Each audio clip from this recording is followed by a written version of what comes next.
Hello, and welcome to the All Things Narrative podcast, where we explore the relationships between the stories we love and the stories we live. I'm your host, Derrick Hatch, and let's get started. Let's get started. Woo-hoo! Yeah. I got Joseph in the house. Surprise podcast. Woo-hoo! Yeah, it's kind of like a bonus episode, because this is coming out on the last Tuesday of January. Okay. So kind of like a bonus here, and Little bonus episode with all of you being able to hear my voice. yeah, I mean, what better Way to start off bonus the than year. to not just have me, but to have the great Jolie Stark here as well. The prince, soon to be king of all Saiyans. You know, can't wait. Oh man, prepare for the uprising. That's right. So, yes. So moving this podcast to an every other week model, which means that some of these months of the year, in January being one of them, that there's actually 3 episodes that will come out this month. So I thought what might be fun to do in these cases is to do something that we've done a little bit of on our Why We Love episodes, but to really go all in terms of one particular film, and that's of course doing an analysis. Yeah. So, you know, we've done Why We Love Star Wars, Why We Love Disney, Why We Love Marvel, and love Spider-Man and X-Men, right? So in those episodes, we would talk about like a broad overview of a series, of a trilogy, of a group of films, right? But one of the things that Joseph and I really enjoy doing as well is taking one particular film and having a really lengthy, in-depth conversation about it. And so kind of on these bonus Tuesdays, this is what I want to do. And so in trying to think about what film to do for this first one, I started looking up like anniversaries, like, okay, what films are at their like 5-year anniversary, 10-year anniversary, 20. And the one that I came out with that really stood out to me, particularly because you and I just rewatched it together recently, was The Truman Show. I didn't realize that it was coming up on an anniversary, though. 25 years. Really? Yes. That is as old as Yep. me. That is funny. Yeah, 1998 is when The Truman Show came out. Oh, and, I'm just a couple months older, I guess. and I will argue that The Truman Show is probably even more relevant today than it was 25 years ago. So what better film to kind of start off doing these film analysis with? Yeah. And I think honestly, if you go on YouTube and if you go look around the internet, this is easily one of the most analyzed films that you're going to find, right? Because it's funny because it has a type of comparison to like Big Brother, like the eye that watches over people and things like that. It ties into that. It ties into identity and really like who are you really? Like, is this just a perspective that others have put on you? Or is this truly who you are, or you're just falling into place about like what people perceive of you? It's really wild. Yeah. Yes. Yeah. No, I agree with that. I think there's a lot to talk about with The Truman Show. And so it's crazy because for me, I think this is also one of the most fun films to analyze and talk about as well, like up there with like The Wizard of Oz and you know, some of those where there's just so much symbolism and so much going on. Definitely. There's almost a movie within the movie, right? Yeah. And so what I love about The Truman Show is this question, and I was thinking about this today, is like, why do I love The Truman Show? Because The Truman Show is easily one of my top 10 favorite films of all time. Maybe even top 5. Okay. Maybe even top 3. So then let me ask you, Derek, why do you love The Truman Show? Well, I think it's some of these questions. So like, what if your perception of your story is a lie? What if the story that you're telling yourself about your life is not true? Yeah. That's deep. That's deep, and that's a scary thought to have. Yeah. And then that begs the further question, who is shaping our stories? Who is shaping our sense of reality? Because when we think about influence, and that's, I think, what a big part of the Truman Show is about, is this idea of who and what influences us. Yeah. And we'll see that a lot of that is commentaries about our culture and consumerism. I think the thing that we're confronted with something like the Truman Show is that we are not just influenced and consumers of products, but we are influenced by and consumers of ideas. I mean, this is a film that has sparked a psychological disorder. Have you ever heard of Truman Show delusion? No. It is a real thing. I don't know if it's an official like psychological classification, but it is something that's used in mental health professionals. So is it like an individual perceives that they are being just watched, or that they perceive that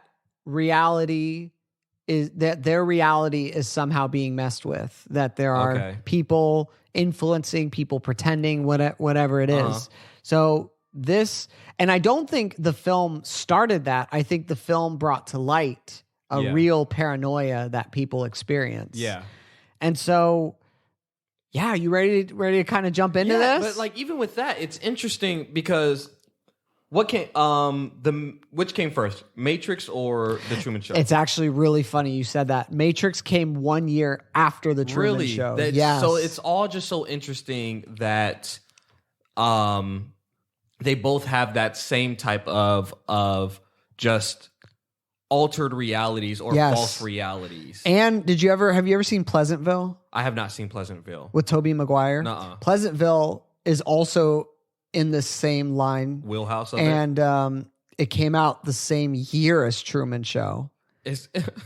So there was something in the water. Yes, there was something in the water in the late 90s. Yeah. And it doesn't surprise me with the new millennium and the Y2K and all the different fears that people had, right? Yeah. About what was going to happen and what kind of world we were entering into in this because millennium. That's when surveillance and stuff started really uprising. Yes. So I can see why they came out around that time, but that's still so wild to even think about. Yeah, I didn't know that they came out a year apart. That's so funny. Yeah, and you'll definitely notice if you have seen The Matrix. That there's definitely some overlap in certain ideas, but I just want to stress now that because we're doing an analysis, this is going to be filled with spoilers.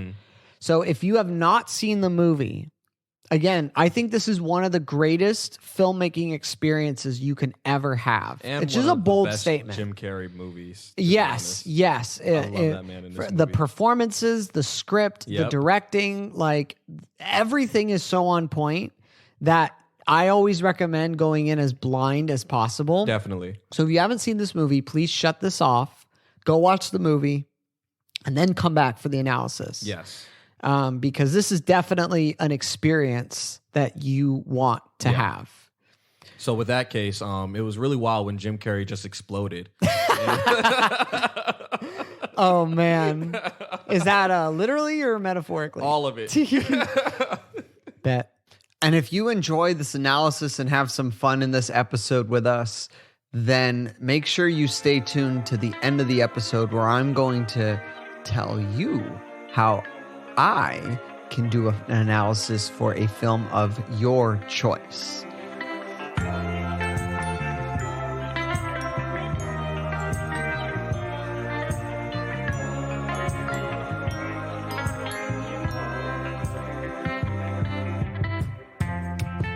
Well, let's start off with a brief summary here. So Truman Burbank is the star of The Truman Show, a 24-hour-a-day reality TV show that broadcasts every aspect of his life without his knowledge. His entire life has been an unending soap opera for consumption by the rest of the world, and everyone he knows, including his wife and his best friend, is really an actor paid to be part of his life. It's just so wild. It's still so wild. The premise is incredible. Yeah.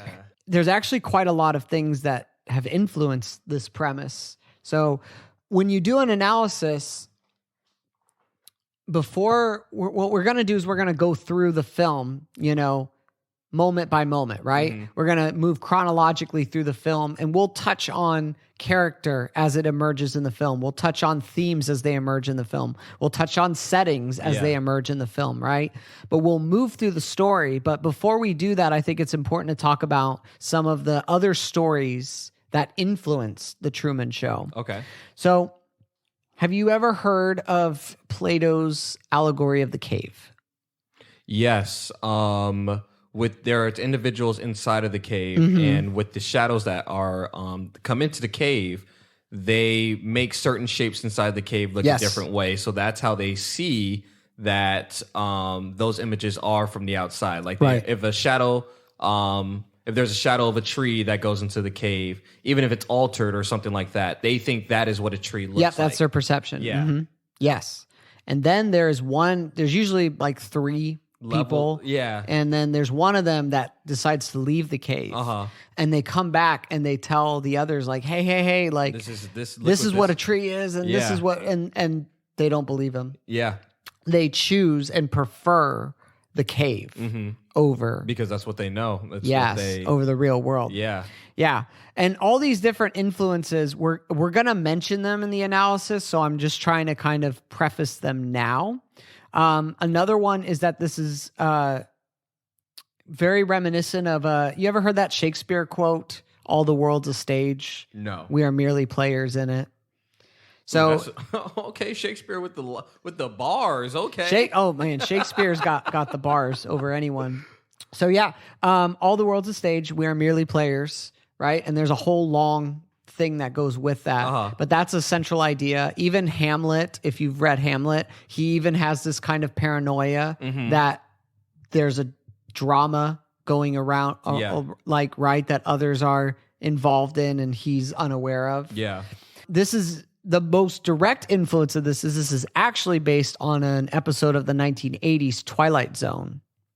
Oh yeah, I think I remember Nick talking about it, or Nick telling. And I'm not a big fan of the 80s. I prefer the original show more, but this is actually, I think, probably my favorite episode from the 80s one. Twilight Zone. I'm going to look up the name of the episode real quick. Special Service. And it's about a guy who discovers a camera behind his mirror and then realizes that his whole life is being televised. And so it's the same premise. Yeah. I will say the endings are completely different. 1984 is another influence as well about, the watchful eye and surveillance and control. Yes. Right. I definitely remember reading that in high school. It was either high school or middle school, but I think that was around the same time that my dad showed me the Truman Show, because I first saw it with my dad. Okay, he had cool. it on DVD and he brought it home. He was like, "Hey, this is a really great movie. We should watch this." Yeah, your dad's right. Yeah, which it was a really great movie, but just like I don't think I really got the hidden meanings until I read the book. So it was kind of like, And how old were you when you saw it? If I was in middle school or high school, I would probably say like 14, 15. Okay. I was 19 when I first saw it. Okay. I rented it off iTunes. Okay. And just thought, okay, I'll just watch. It was like 9:00 at night. I'm like, all right, I'll just put this on and watch it. And you're like, what? Yeah, You're like, I'm like, yeah, this isn't that kind of movie. This is like, I'm on the edge of my seat, glued.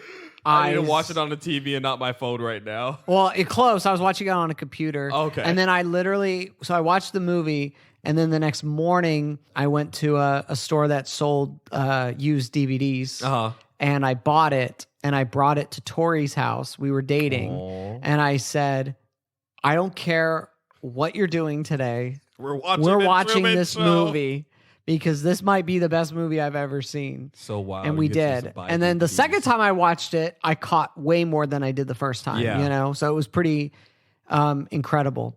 Oh, and one other influence I'll bring up as well. So I brought up in my deconstruction episode that I'm not a particular fan of Michel Foucault, the French philosopher's some of his views on things. But one thing I think that he definitely got right is this idea of panepticism. I think that's how you pronounce it. Okay. I might get butchered for that. But it's basically this idea. I learned about this in my master's program of psychological manipulation, that there's actually kind of like in culture, these unseen forces that control and modify our behavior. And that's like a use of power, you know? So I think that idea is also very prevalent in the film as well. In more ways than just with Truman. I think it also is affecting the viewers of the show as well. Yeah. But I'll talk about that when we get there. Near the end, we're thinking about the same thing, right? I think so. Okay. But yeah.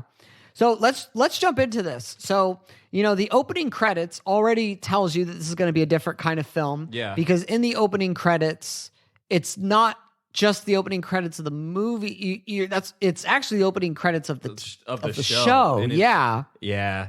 And it's showing Truman doing his regular schedule, like regular routine. Well, even before you get to there, though, you get to meet the cast a little bit, right? Yeah. So you've got Christoph, the creator, who starts off. We'll talk more about him when we get to the halfway point of the film. That guy. Yeah. But there's some interesting things that are said that already tell you about the characters. So Marlon is his best friend. And he says a line, it's not fake, but merely controlled. That's interesting. Yeah. Because I think one of the things Truman Show explores is this idea of what's authentic, what's real. Yeah. Right? Meryl, who is Truman's wife, says that her whole life is a Truman Show. So her identity, right? With this show. It's not even... It's tied, yes. Yeah, it's not even a real this is like...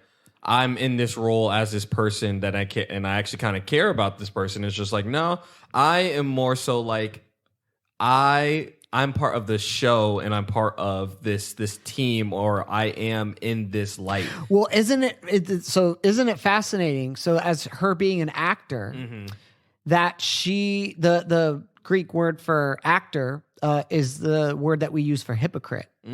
So Isn't that beautiful? So, but what happens with Meryl's an interesting character, because what happens when you, the actor, have blended the acting as your real life? Yeah. Then you're living a hypocritical life. Yeah. All the time. Yeah. And what does that do to your soul? What does that do to you over time? And I think we get glimpses of it when we watch the film, what it's done to her. So you already get to learn things from the characters just through these small little lines, right? And Christoph has the little opening monologue where he says that we've become bored with actors giving phony performances and we want something real. And it's the irony that even reality, like reality TV, because it's still not real. It's scripted, right? Yeah. And a lot of people, to put this into context, this movie came out at a time where reality TV didn't really exist. Just like that, yeah. So this saw something that was coming, because even though the movie was released in 1998, it was being written in 1996 by, I think it's Andrew Nichols wrote the screenplay, and Peter Weir directed it. Okay. So it was like written in 96, made in 97, and then released in 90. So even in the mid 90s, they saw what was coming. They saw that this is what people were craving with reality TV, right? And it's interesting because what Christoph says in the beginning, actually, this is a very prophetic movie, because what he says is actually come to pass. And not just in the ways of reality TV shows like Survivor and Big Brother and The Bachelor, that get really big. Yeah, that get really big. But as I'll talk about later, even with social media, is a new form of reality TV, right? False reality. It's just a whole false reality. And we've become bored, and now we want something that feels authentic, right? So that's a big thing, is this contrast between what's real and what's fake or fabricated, right? Yeah. And you literally see that within his name. So the name of Truman Burbank. So Truman is obvious, the true man, right? He is the true man in a world of lies and acting and hypocrite and all that stuff. Right? Yeah. But Burbank, we'll talk about setting in a bit, that where the movie's really filmed, but it's supposed to be filmed in Burbank in the movie, right? Okay. It's a studio that they constructed in Burbank. But what do you know about Burbank from living in California? It's been a minute since I've been there. So Burbank is where a lot of the major studios are. It's where Warner Brothers is. It's where Disney is. So a lot of it's the entertainment hub. Like, I mean, I know everyone perceives Hollywood as that, but Burbank is where it actually gets made, where the stories get told. And so there's this contradiction in his name of the true man and Burbank, the place of fabrication, right? Of stories. So yeah, it's interesting. Yeah, that is really interesting. And it's worth noting that he's 30. They very clearly mention a couple times in the film that he's 30. Mm-hmm. And, you know, as someone, you know, watching this when I was 30 was kind of a trip because I'm like, oh my gosh, I'm as old as Jim Carrey was in this movie. But 30 is interesting because if we think about what the age of 30 represents symbolically, so like Jesus began his ministry at the age of 30. Mm-hmm. And 30 in a lot of cultures, especially like ancient cultures, 30 was when you were no longer in training. You were no longer a young adult. You were fully on your own, doing what you have been prepared to do, right? Yeah. So I think it's no accident that they chose 30 for this, especially when we talk about waters and baptism and Jesus's baptism. Like all that stuff will come into play. But I think it's interesting with the age though, because if you look at things now, when actors or actresses get older, they tend to have them start phasing out. Right. So it's like it would be interesting if this show was real, like if this was happening in real life. What would they do with him? Like, would they start to push him out? I actually think they are starting to push him out, and I think because of the baby. Because of the baby. Yep. Yeah, you mentioned a baby. So it's interesting because why is Kristoff? This is halfway through the film, but why is Kristoff so obsessed with them having a baby? Yeah.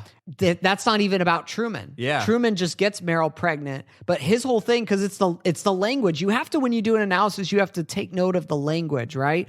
And it's when Kristoff says, like, I am determined that we'll see the first on-air conception. Yeah. And full conception to birth. And he wants to see the baby being born. And I think there is already in his mind this idea that the show will live through him. Yeah. So,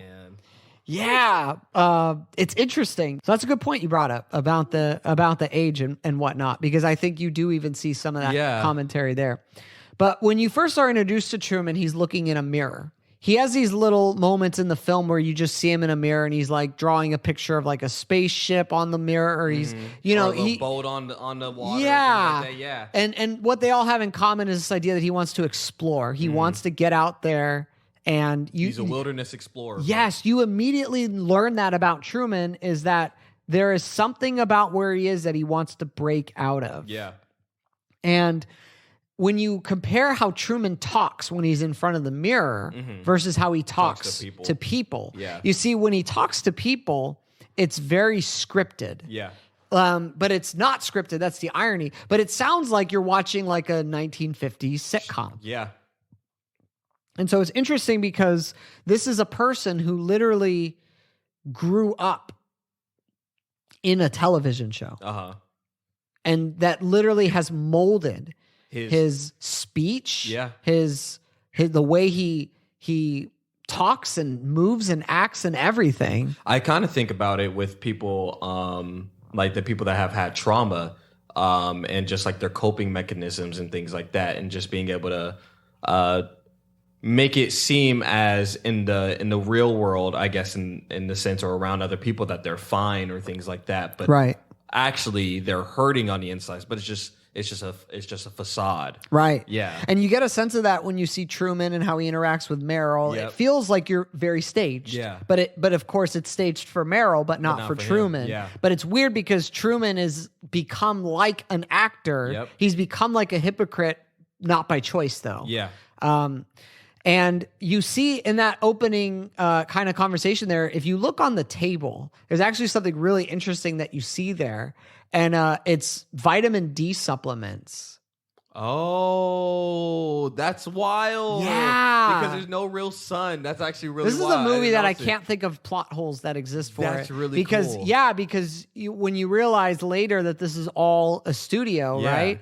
And then one of the things you might think of is like, what human being can be able to live under? Yeah. And then you realize, oh, he's got these stacks of vitamin D supplements he has to take. That's wild. I never Yeah. thought. I never noticed that. This film has so many little details like that you're just like, wow. So like another detail is when the kind of the inciting incident of the film is the light falls down, right? And we know that the lights, they're lights for the set, but they look like stars in the sky at night. Yeah. So you have this falling star per se, and written on it is the word Sirius. So Sirius, again, ancient Greece, was the word for the brightest star in the sky. And it's and Homer, from the Odyssey and the Iliad, he actually called the star evil. A precursor, like an omen, that it brings suffering, that it foreshadows suffering to come. Yeah. So it's interesting because you have this paradox, of like a great light that actually brings about dread. Yeah. And then you also, I mean, you could compare this even to the idea of like Lucifer, the falling star, right? And we'll talk about that imagery later when we talk about Christoph. Yeah, I was even thinking about the actual sun, the sun being a star. Eventually, that thing will grow, and then it will explode and it will consume. Right. Yeah. And you could even take the idea of the falling star as the idea of foreshadowing what will happen to Truman. Yeah. Truman will become the falling star. Yeah. Eventually, once the film is over and the resolution has happened. Yeah. So there's a lot of interesting foreshadow just in that one thing. Yeah. But the most basic thing that it does, of course, is it awakens Truman to the idea that something is not right. Something's fishy. Yeah, like Henny Penny, like the sky is falling. Something's not right here. Chicken Little, even though you guys don't like Chicken Little. No, Chicken Little. I don't know why you guys don't like Chicken Little. I like Chicken Little. You can even reference it with the Truman Show. Yeah. Somehow to bring Chicken Little into it. Somehow Palpatine returned. But somehow, Last Jedi, just throw it all in there. So one of the things you immediately notice when the film starts, that's already unique as a film, is the camera angles and the shots, right? So you get these shots that are from all different perspectives and different lens sizes as well. You've got like in the button of his clothes, his ring is a camera. When we were watching it, you noticed you even mentioned the trash can. The trash can has a camera on it because the guy that the trash can that the neighbor always holds has a camera in it. Yes. And then the dog has a camera. It's like, oh yeah, everything would have to have a camera. Everything's got everything's got a camera to it. And it's interesting because there's this sense of voyeurism when you're watching the movie of like, oh, I'm seeing everything. Yeah. From all these different perspectives. Yeah. And it's tricky because it's hard to tell which shots are what we call in film objective shots. So what are the shots that are not POVs, points of view of the character, but the omniscient objective shot that the moviegoer are watching. Yeah. And it's hard because you can't really tell because even shots in the film that I'm like, oh, that's an objective shot. It's still then we see that it actually is a shot from the show. Yeah. So it's like already with the camera work, they're trying to blend this idea of what is of the show, and what is of Truman's perspective, what's of our perspective. Yeah. And it messes with you. Yeah. And even the lenses that they choose, they like a fisheye lens a lot. And I love that idea of a fisheye lens because I'm like, oh, it's like looking into an aquarium. Yeah. Like you are just looking in and watching, and the fish, are just doing their own thing. just doing their thing. Yeah. Exactly. Yeah. So another thing that you notice too in these early moments of the film is it cuts to random people that are like in a bar or a guy in his bathtub or police officers. And what they're trying to show, at least what I think they're trying to show through that, is that the Truman Show is the ultimate show that reaches everybody. It's the fillers. Well, and it's interesting because I think the Truman Show is successful.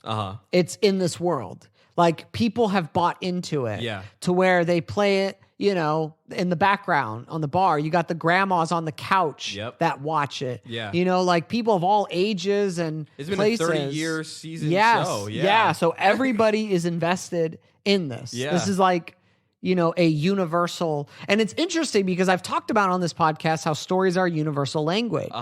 So the Truman Show is a story that touches people on such a deep level, but of course there are ethical and moral considerations that clearly people have to bypass in order to enjoy it, which I think the show is trying to manipulate you into foregoing. So when we see Truman go to work, he says his famous catchphrase, in case I don't see you. Good morning, good evening, and good night. Yeah, they say good morning, and he says, oh, in case I don't see you, good afternoon, good evening, and good night, right? So what he's doing when he's walking around, it's interesting because colors are interesting to analyze as well in film.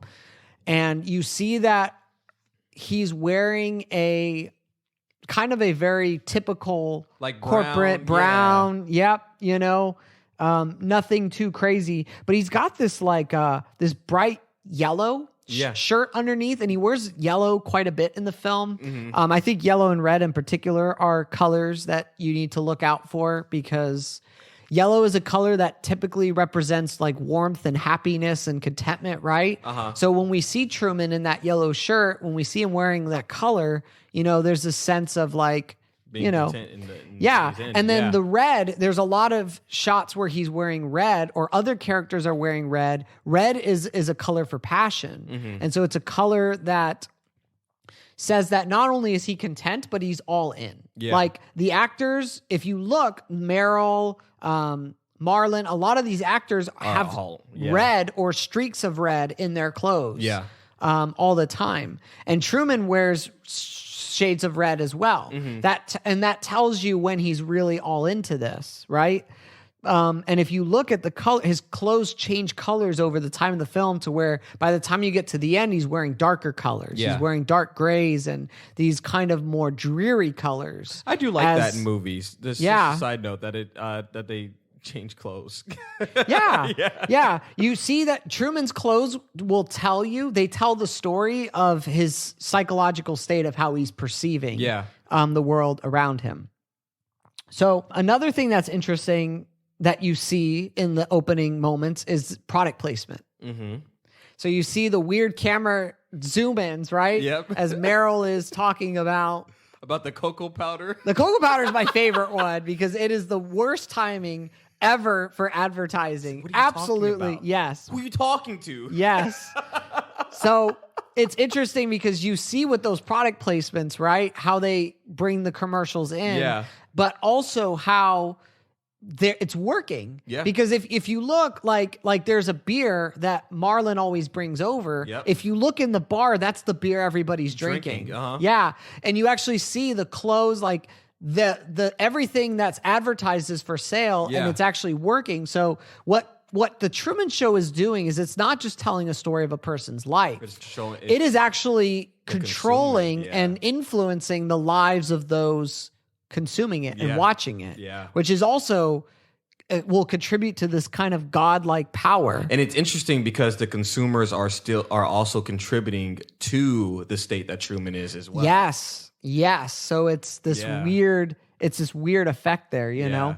When you watch the film, you know, and you see the colors and the setting and the music and everything, it feels very like 1950s suburban America, right? House life, very idealistic of what we think. It's called Sea Haven. You know, that safe haven by the sea. Lots of pastel colors, Mozart music playing quite frequently, right?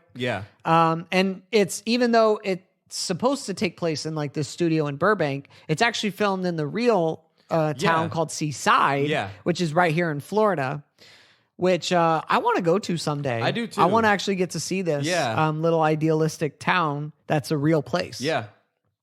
So, but even the idea of Florida is like, there's all kind of connotations of what Florida means culturally. So even though they never mentioned Florida, it's interesting that they chose a place in Florida of that kind of, carefree worries, except all the hurricanes, right? People hear Florida, they think of wrestling with alligators and floods.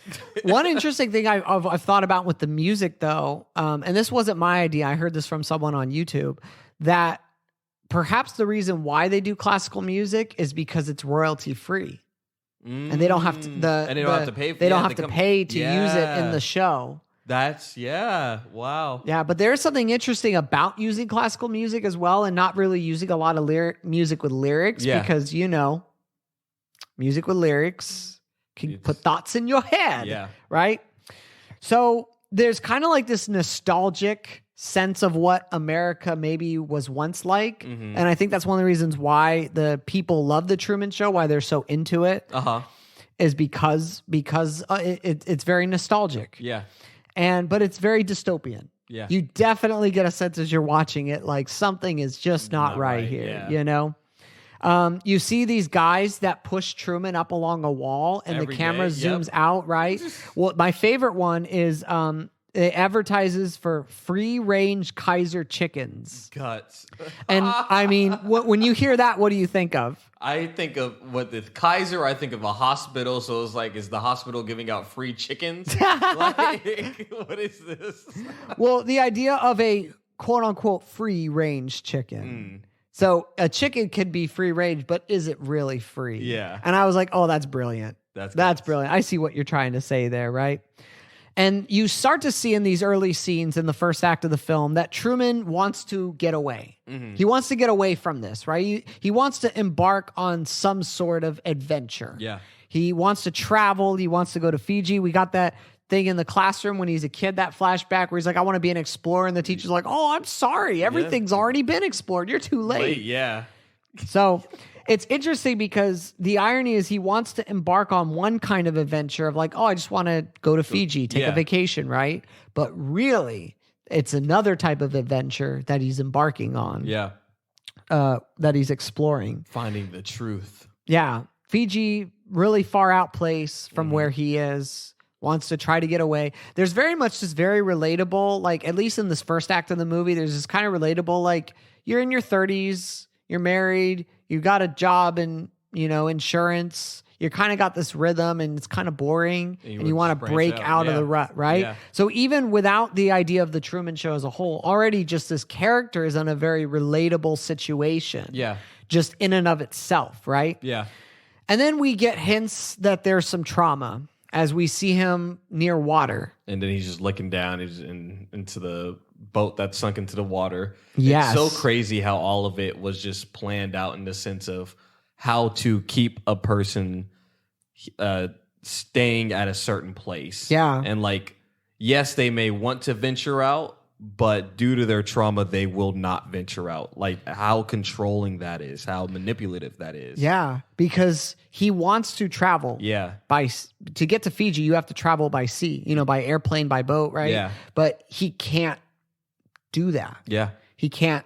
It's like his spirit is crushed. It's crushed. That's a good word for it. So there's this trauma that he has. And we later find out it's because there was a storm. And his father drowned. Quote, quote, drowned. Right. And so there's already this fear. I'm going to mention this here. There's a story in the Bible of a storm coming upon Jesus and the disciples. And keep that in mind. Keep that imagery in mind of the terror and the fear of the storm. Because that'll come into play later when we talk about water. I was even thinking in that scene too, it was Truman's idea when he was a kid to go out further.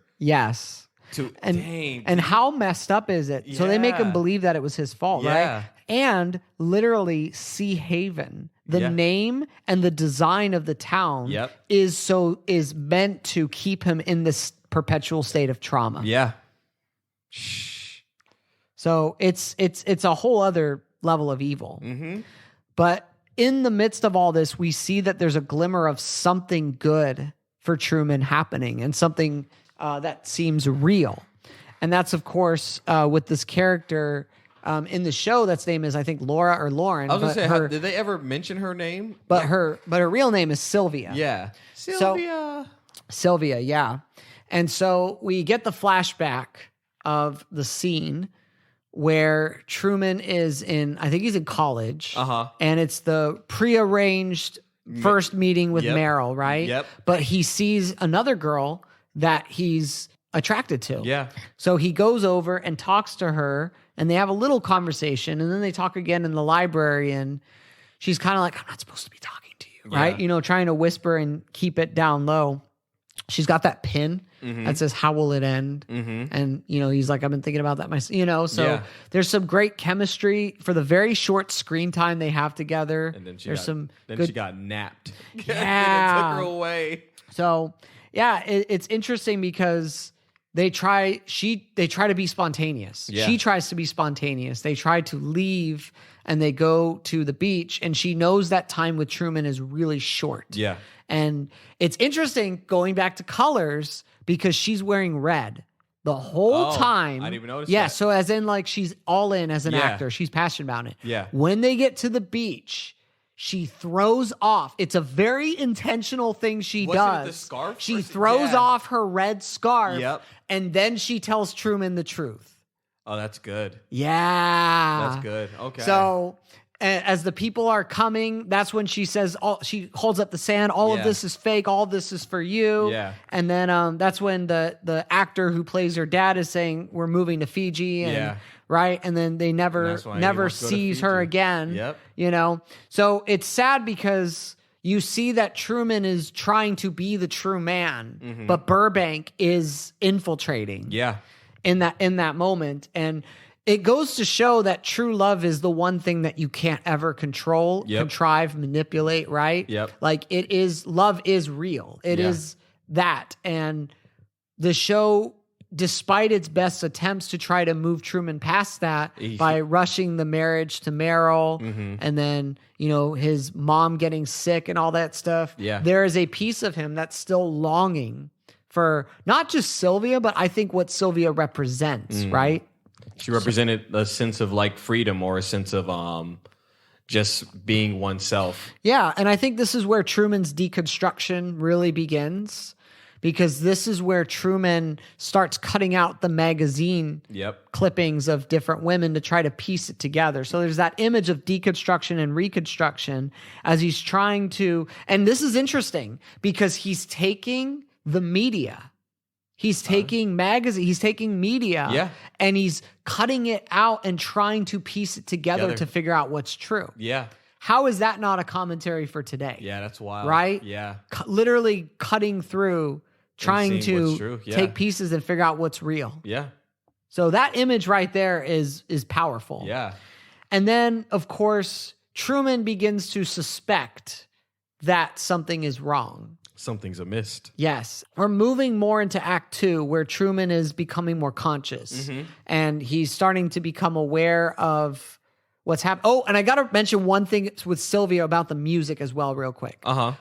So all the music that we've heard so far in the film was either Mozart or music that's meant to represent the classical period, right? The song that plays during the entire Sylvia sequence from the moment she enters the screen to the moment she leaves is the Romance Larghetto by Chopin. And Chopin is from a completely different era that comes after the classical era called the Romantic period.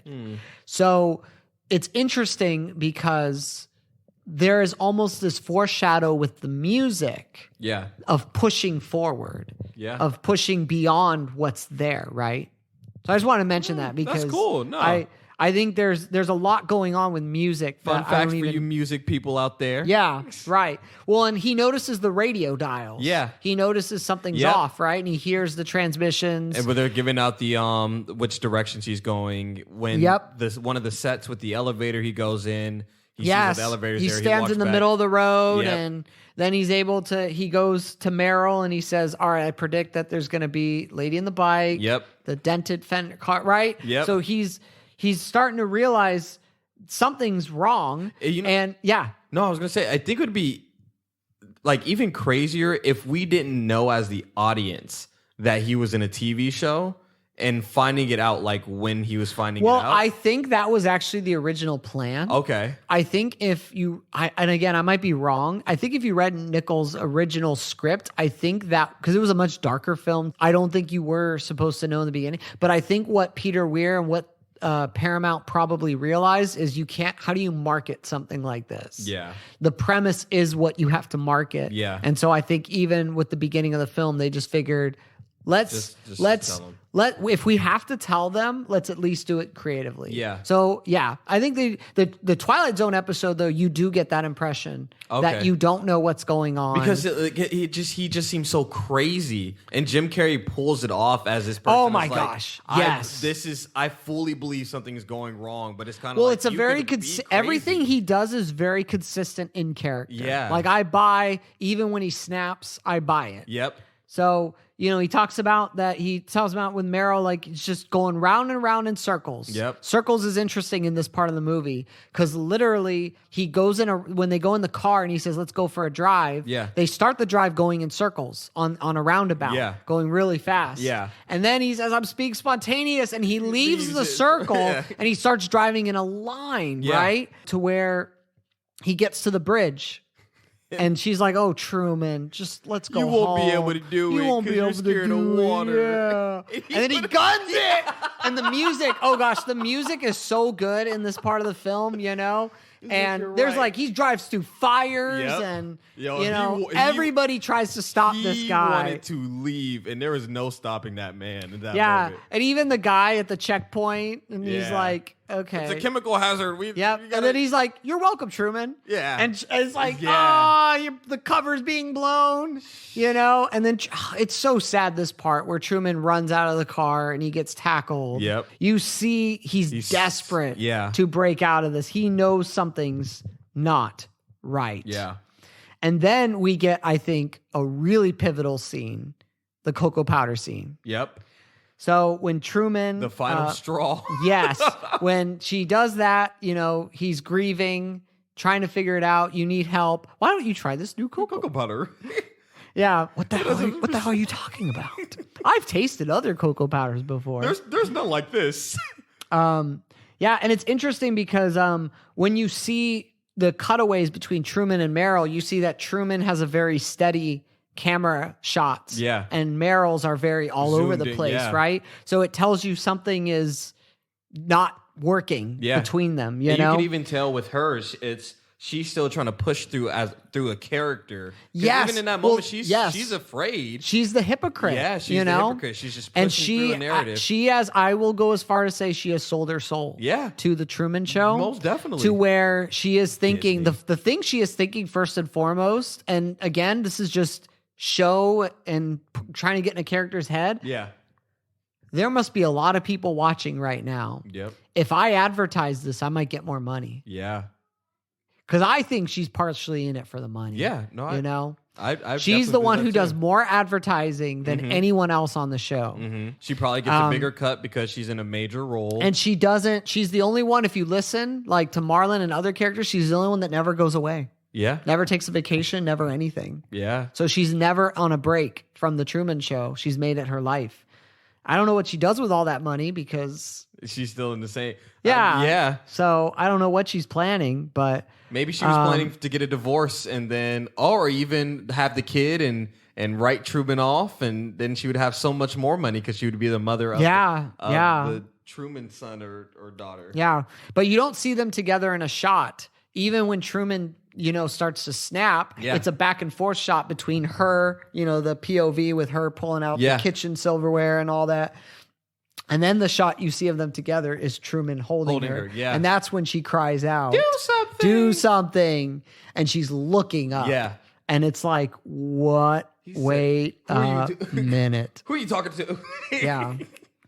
And so Truman, she snaps. Yeah. And she's like, I can't work under these conditions. And then that's when Truman and Marlon go out. Yeah. This might be the most heartbreaking moment of the entire film. Honestly, because I think about for those in audience and as listeners who do not know, I have a very, very great friend named Dre. Yeah, and it's thinking about like what would I think if one of the people that I've been with for like over like 10 years was just being fed lines to. And it's just like every emotional beat that it is not even coming from that person's mouth. It's coming from someone else telling him in his ear. That's so heartbreaking.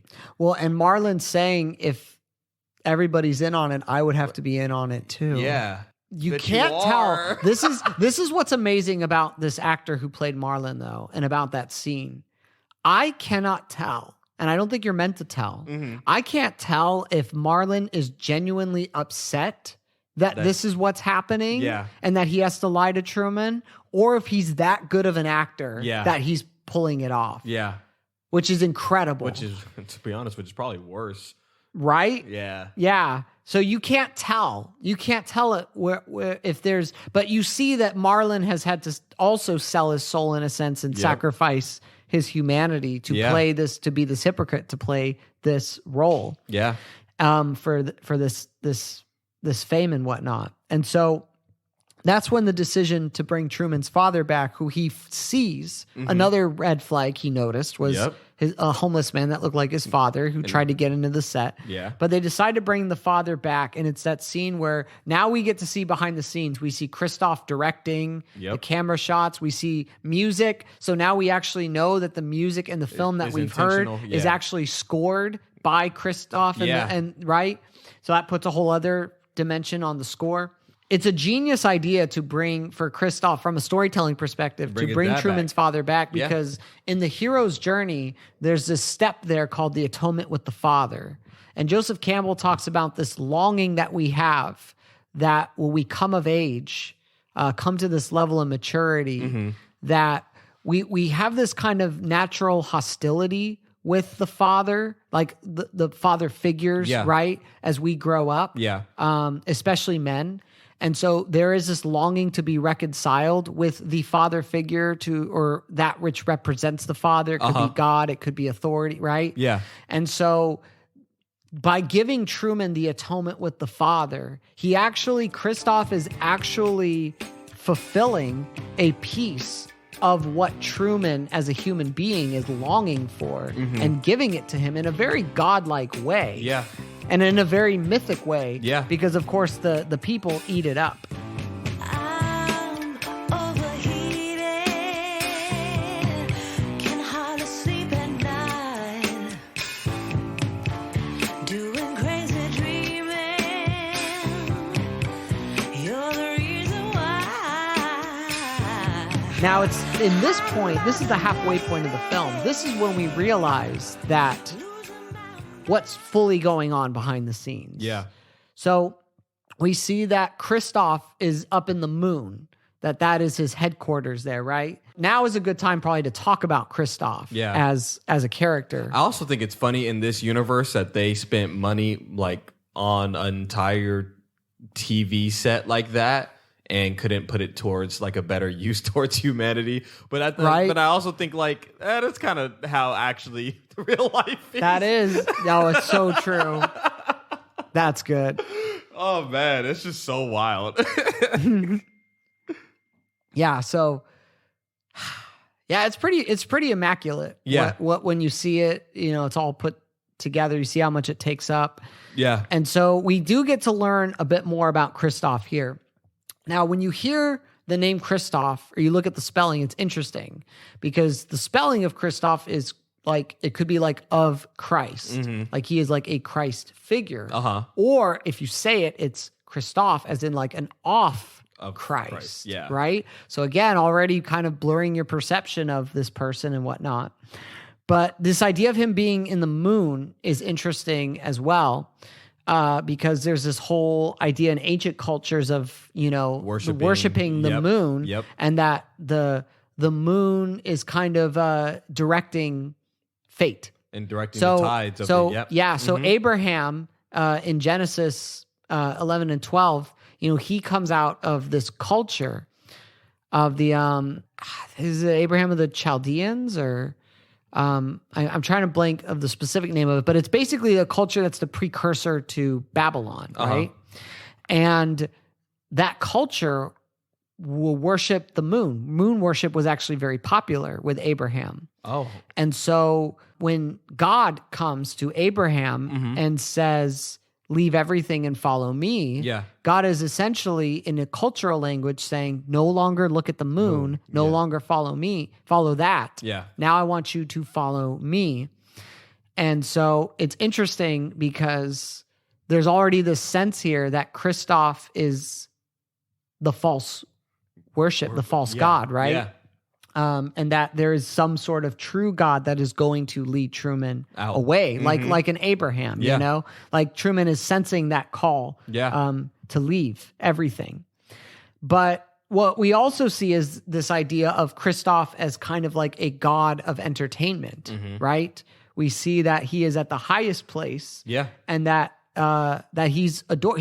That interview, he's perceived as like a genius, And with that mindset, honestly, with that mindset, it's to be at the top. You have to do more to continue to stay at the top.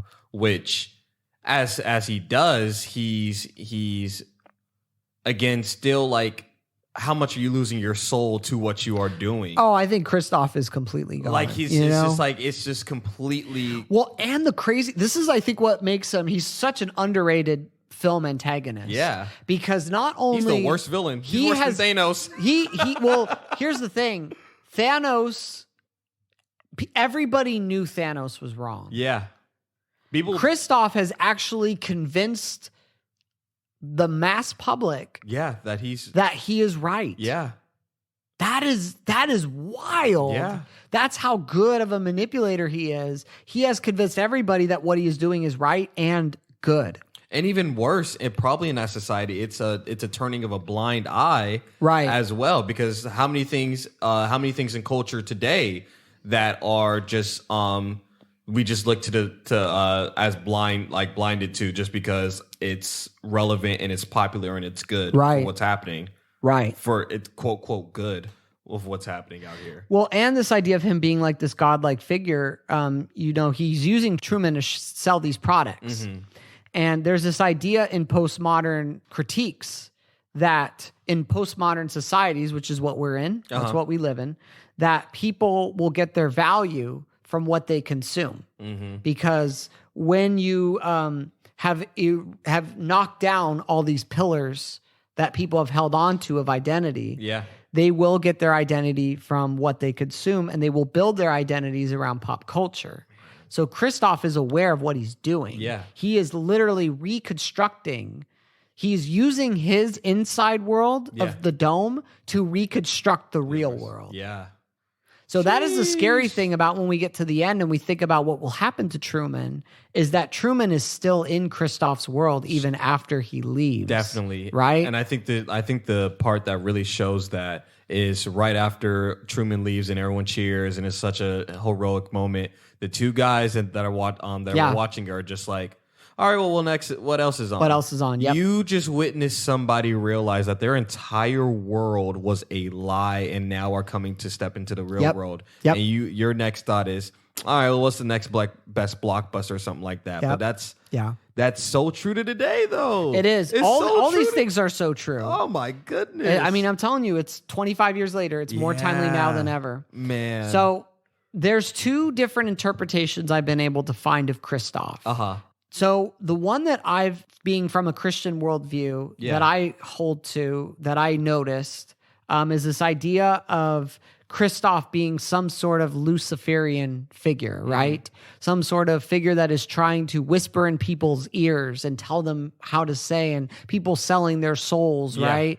And there's this idea of, the philosopher Descartes, right? No. Descartes, the guy who said, I think, therefore I am.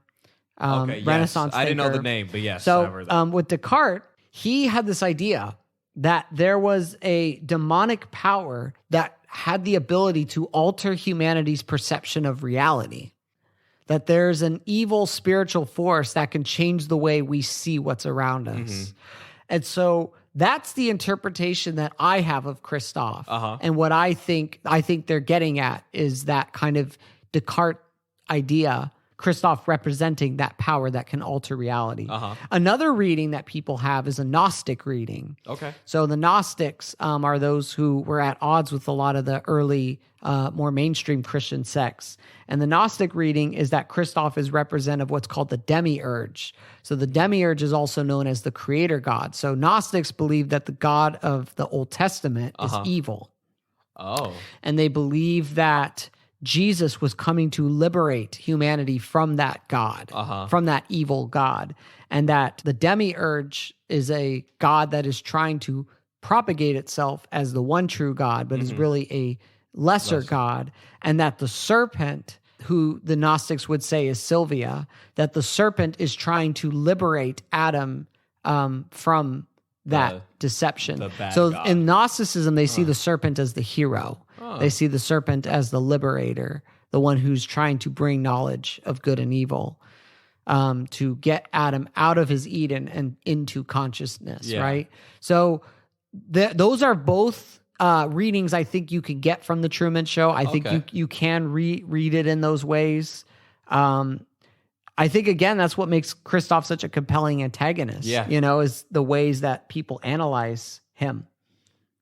And we mentioned before this idea of him wanting to have a baby. Yeah. Because as we've already said, it's one thing for Christoph to merely adopt life, right? Because they adopt Truman as a baby. Yeah, now as he wants corporation. To create life. Yes, this is him creating life. Yeah. And this puts him in the ultimate godlike status that he's longing for. He's creating his own in his mind, like a Tower of Babel, right? Where he just can't be touched at the top. Yep. So then there's the conversation with Christoph and Sylvia where she calls in. And Sylvia sees what's happening with Truman as, dehumanizing him. Yeah. That the way that Christoph is dehumanizing all these people, right, into perpetuating this illusion and this false reality, that he is also dehumanizing Truman by that. Yeah. And that's where they have the most interesting, I think, philosophical moment of the whole film, where Christoph says that Truman prefers his cell. Because Christoph, Sylvia says that he's not a performer, he's a prisoner. Yeah. But Christoph believes that Truman prefers this cell. And this actually goes back to the cave. Yeah. That Christoph sees Truman as the two other figures in the cave who are looking at the shadow and Truman are content. is actually the one to step out. Yes, and this is Christoph's downfall. Yeah. This moment where he says that line is his downfall. Yeah. Because if he believed that Truman was capable of being the other person in the cave, he would have been smarter from here on out. Yeah. But actually, from this point on, Christoph's, all of his moves are sloppy. Yeah. Everything is not that kind of cold, calculated logic. It's now very emotion driven. Yeah. And I think that's what leads to his downfall. So the crazy thing about Christoph, though, as an antagonist, is that this fool is not afraid to manufacture trauma. This man made in order to foster dependence, right? And not just in the big ways, but in the small ways too, like crushing his dreams of traveling. Like, check this out. He makes Truman an insurance agent. If you're in insurance, what do you always have to think about all the time? Yeah, think about the worst case scenario. Yeah. So literally, Truman always has to think about the worst. Dang, yeah. And then on top of that, that's wild. If you notice something about Marlon, every single time you see Marlon, what does he have in his hand? He has beer. He has beer. Yeah. And it's not just to advertise beer. I think it's to numb Truman. Yeah. When Truman's having his freak out, Marlon brings beer over. Yeah. And when they can't find Truman in the basement, he also brings beer over. Yeah. So Christoph is literally sedating Truman through alcohol. Yeah, that's so wild. That's so wild. He's underrated film antagonist. Honestly, right this could be a horror movie. There actually, even in the soundtrack, there's some horror kind of cues as well. Definitely should have made this a rated R. They should redo this movie as a rated R. Oh man, that would be interesting to see how they would do this. Yeah. I think if they made the Truman Show now, that would be way too preachy. Yeah. Because this movie is not preachy. Yeah, it is so subtle, and that is the majesty and the finesse of this film. Yeah, you're right. It would just be all. It would be way too political. Yeah. And whoever was telling it, I don't think could do it objectively. Yeah. Because this is a very objective as I think you could get in this kind of thing. Mm-hmm. You know, like I don't think any side comes out looking particularly great. Christoph gives that line to the reporter, and it's my favorite line. The villain actually utters my favorite line of the whole film. Because I think it's essentially what the core idea of the film is. And there's always, when you analyze a film, there's always a line of dialogue that will sound slightly out of place, like it was scripted and not real, like how real people talk. Yeah. And this is one of those lines where I'm like, oh, this is what the film's about. And he says, we accept the reality of the world with which we're presented. That's the Truman Show. Yeah. That's it, right? That's what it's getting at. So after this kind of crazy, emotional, like information dump, like an overload, right? Yeah. One of my favorite moments of the film is where we just see Truman sleeping. Yeah. And it has that music playing. And the music is changing, by the way. Mm-hmm. The music is becoming the notes are a lot more minor. They're a lot more darker now. Uh-huh. There's a very foreboding undertone in the music in the score as Truman has discovered things more and more. Like you could just listen to the soundtrack by itself and figure out the whole movie, what's going on. So, but there's that scene where Truman's sleeping and it's very calming, but it's also very dark and foreboding. Yeah, because it's like you're intruding in someone's space. This is one of their most. Yeah. This is a person's most. And private Christoph's moments. there caressing the TV. Yeah. But what it does, what it provides for us as the audience as well, is that it provides space. Yeah. It provides breathing room, a moment to sit there with no dialogue and just silence and take in for a minute everything we've just learned. Yeah. And feel it. Yeah. And that's one of the geniuses of this movie is the way that it gives you time to feel and process like the pacing. Yep. This is a perfectly paced film. It makes me think, opinion. oh man, this guy is sick. How dare he? Yeah. He's But horrible man. But here's the thing. I also think Christoph legit cares. Thinks he's all right. Well, I think he actually cares about Truman. He has a sick like love for him. Mhm. I think in that moment you do see what's left of Christoph's humanity right there.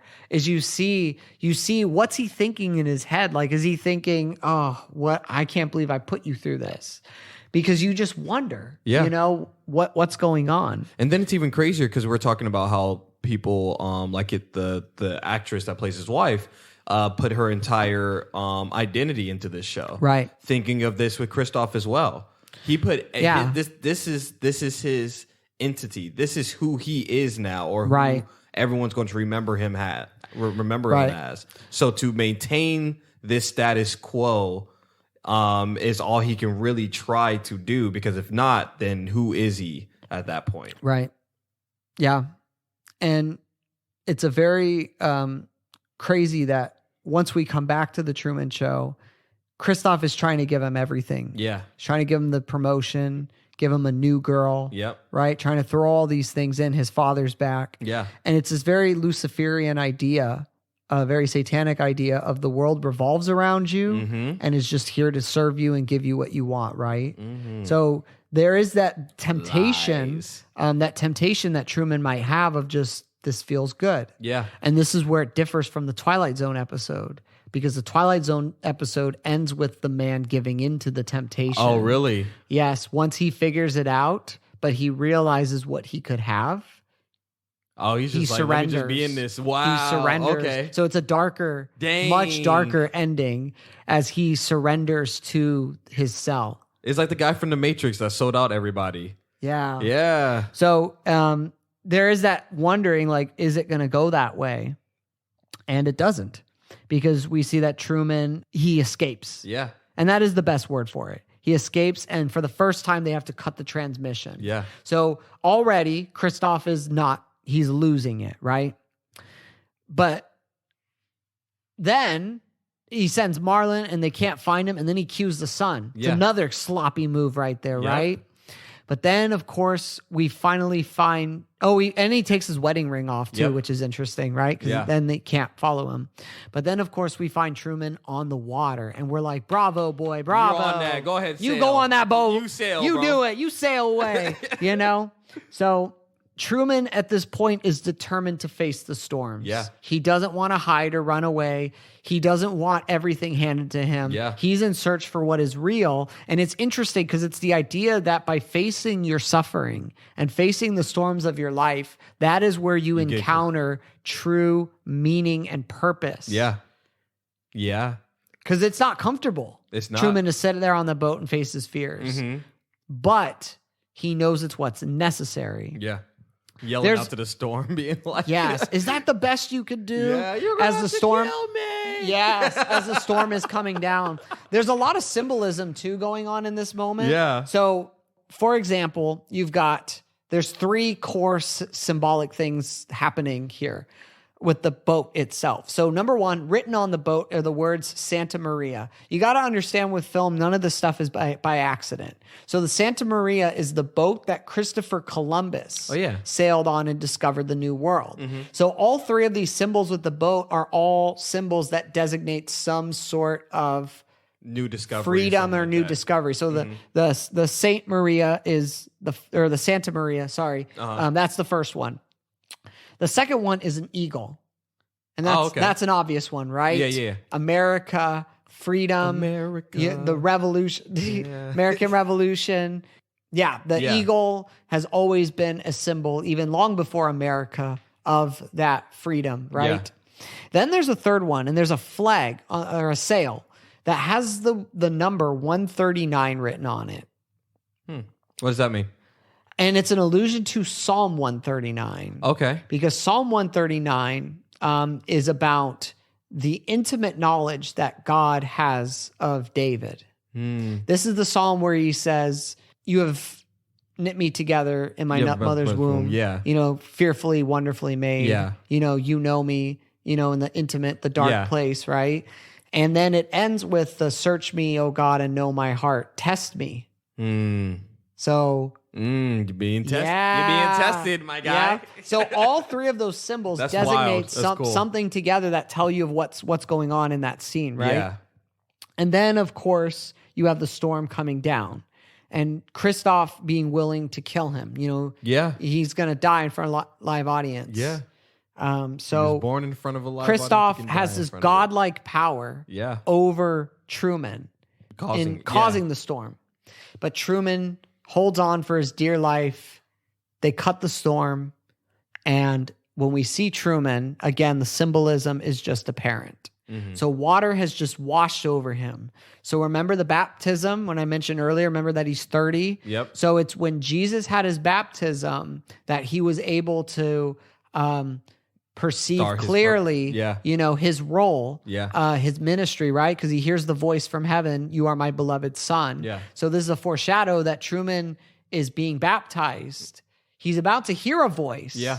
Right? But it's going to be an anti-God. It's going to be like a subversive voice that's going to not give him, meaning and purpose and identity. It's trying to keep him complacent. It's going to try to push him back, right?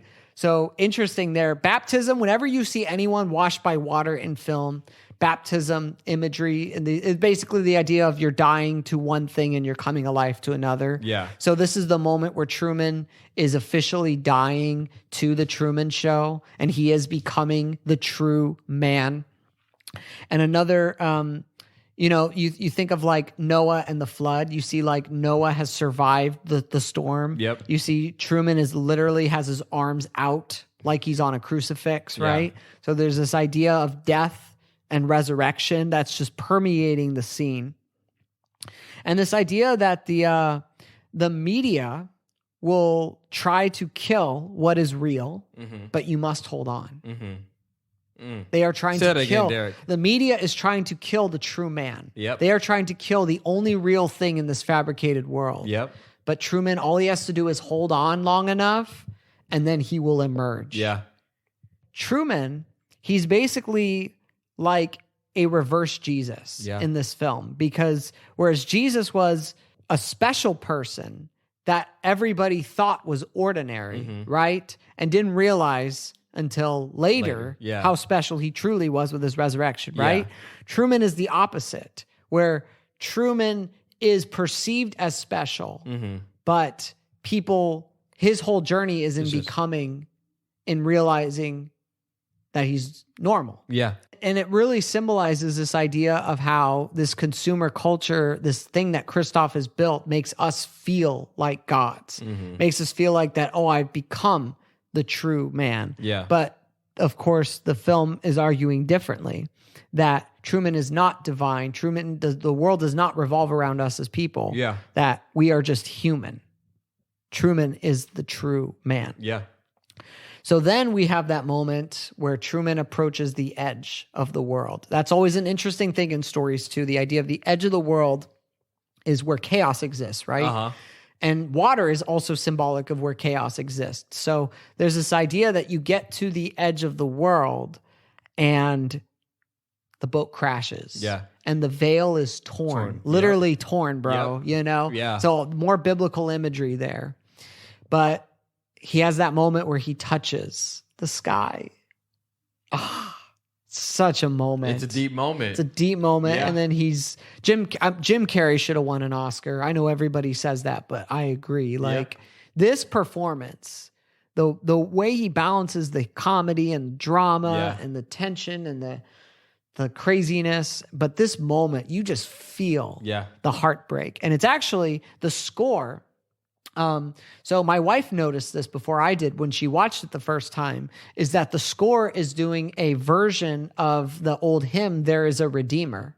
Oh, okay. Yeah. Okay. And if you go to the soundtrack, the piece that's playing is called Father Colby's Preaching. Yeah. Okay. So there's a very lots of biblical imagery. Yeah. That even in the music choices. Yeah. That's wild. That is happening here. It's crazy to think about what he could even be thinking about in that moment. Just just touching the paper, realizing right. I wasn't crazy, and there was something going on. There was something. Yeah. So you have that moment where he walks on the water. Yep. So this goes back to what I said earlier about Peter. Yeah. So Peter and his disciples and the rest of the disciples, they're in the boat. There's a time where Jesus calms the storm, but then there's another story where they're out on the water and they see Jesus on the water. Yeah. And then Peter says, let me walk on the water and come to you, right? Yeah. So it's interesting because Truman has gone, like Peter, from being the one afraid of the water to the one walking on the water. He's mastering his fear. Yeah. And unlike Peter, who looks and doubts, Truman no longer doubts. Yeah. He is walking straight ahead, focused. Yeah. So then he walks up the stairs, which is obviously symbolic of ascent, right? He's ascending in his consciousness and his knowledge of everything. And then the voice speaks. He hears the voice. The voice of Christoph from the fake heavens, right? And Christoph from the moon says, he says that line, I am the creator, of a television show. So again, when you analyze a film, everything is intentional. Yeah. That intentional pause is there for a reason. Yeah. Right? So I am the creator. Again, that plays into the Gnostic interpretation of the demiurge, right? Mm-hmm. But even this idea of a false creator, of the creator of the consumer culture and the media and the reality TV, right? Yep. This godlike status that people have in our world over people. And he says that there's no more truth out there than in the world that I created for you. And here I can protect you. Yeah. And it's interesting because it notes, this line here notes that the struggle to perceive truth and reality will continue for Truman once he walks out that door. Yep. And Christoph is right. Yeah. He is correct that when this will not fix everything. Yeah. Truman will also have to struggle. Yeah. And that's part of the tragedy of the Truman Show, is that what he experienced in the dome is just a microcosm of what the real world is like. Yeah. And what he thinks is going to be liberation, right, is going to be much harder. But nonetheless, you see that moment where Truman asks, was any of it real? And Christoph says, you were real. And there's this tension in the Truman Show between free will and fate, right? How much of Truman really was real if you scripted everything around you, right? If you put him in a container and if you put him in a limited space, how much of him was actually living real? And what I love about the Truman Show is that it's really the story about a passive, reactionary character becoming an active character with agency. Yeah. And that's what Truman wants, is he wants that agency. It will come with a cost. And that's what Christoph is warning him about. And he says that line, "You never had a camera in my head," which kind of goes back to that Psalm 139 reference where it talks about how God knows us intimately. But Christoph, despite his God complex, does not know Truman in that way. And this is a great commentary on just the mind as kind of a refuge. It's all dystopias, because this is a dystopia for sure, but all dystopias kind of have this retreat of the mind. And you have Sylvia, we get cutbacks to Sylvia, and she's on the floor praying. Like she literally cries out to God with prayer. So again, it's like, I think that fits into the Descartes, that interpretation, right? Yeah. That we are praying for Truman's liberation from these evil spiritual powers, right? Yeah. So then we get the moment where Truman gets ready to open the door and he says, "Well, in case I don't see you, good afternoon, good evening, and good night." He walks out the door. The music is triumphant. Yeah. We clap. And it's a really awesome moment. Yeah. Everybody's cheering, all that stuff, right? And I love that. And again, I think if the film was made at a different time, like if it was made earlier, if it was made later, I don't think they would have done this. I love that we don't see what happens next with Truman. Yeah. Because Truman gets to live his life now. Yeah, and we don't get access to it. As the audience, we don't get to see that anymore. He gets his privacy. Yeah. So it's brilliant. Yeah. It's absolutely brilliant, right? But what I do think we get with the ending, instead of the neat, tidy resolution of seeing Truman, we still get horrified. the security guards. Yeah. And that is, I think, the real ending. Yeah. Where you see these security guards that the show is over. Okay, what else? Yeah. There's no reflection. None of it. And that is the most dangerous thing you can do with a story, is just soak it in, take it in, and never think about, right? They just change the channel and they want to find the next thing to attach their identity to. Yep. They're consuming stories, but not digesting them. Yep. So, and that's the haunting thing, because the happy music plays when Truman leaves. Mm-hmm. Once the security guards do that and you're in the credits, the music changes. It's very haunting and foreboding. I gotta re-listen to the credit. This is one of the best soundtracks ever. Philip Glass, I mean, oh my gosh, he just knocked it out with this. But that music in the credits is like ominous, like, ooh. That's what I'm telling you. Should have been a horror movie. Because I think Peter Weir is telling us, don't do that. Yeah, don't. You should look at what the security guards, how they reacted, and think that something's not right about that. And so I think when we think about this movie today, I see people that broadcast their lives on social media. Reality TV still exists, but now the everyday person like you and me we could be the stars of our own shows. We could have the Joseph show, the Derrick show. We can make our own perspectives of what's happening in our lives. Yes. Even if it's a false reality. Well, that's the thing, is we believe we're in control of these narratives, but the Truman Show gets you to question, how much are we really in control of? Yeah. Well, and now that we know the extent of like advertising, of how Facebook and Instagram, how they target ads to you, you start to realize how much of my actions are actually my control versus how many are predetermined, predestined by a Christoph-like figure. Yeah. Right? And so the Truman Show begs us to ask the question, are we really in control of the narratives we project about ourselves? Not just social media putting a filter on it. Yeah. Not just that end of it, but what are we telling ourselves about what's true? And so how do we, kind of the takeaways, kind of final takeaways from Truman Show, how do we find agency in this world we live? Not even just agency, but just there is an agency, but finding our purpose as well. Yes. And not just being fine with the status quo of things, but going out and reaching, and not just, and even when you think you found it, still going out and searching, even if that thing is still what you're supposed to be doing. Yeah. Your whole purpose. Yeah. Yeah. Yeah. Because Truman is living a good life. Yeah.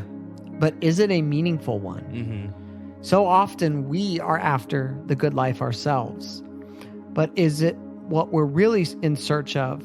Not necessarily the good life, but a meaningful story to live by. Yeah. So that's about going to do it for our analysis of The Truman Show. That was great. That was great. Yeah. That's one film going deep, right? Yeah. So if you enjoyed this kind of thing, going more in-depth analysis, I'll probably do another one in the fall. But if you have a film that you would want me to take this level of depth to explore, it does take a lot of research to do this, you know?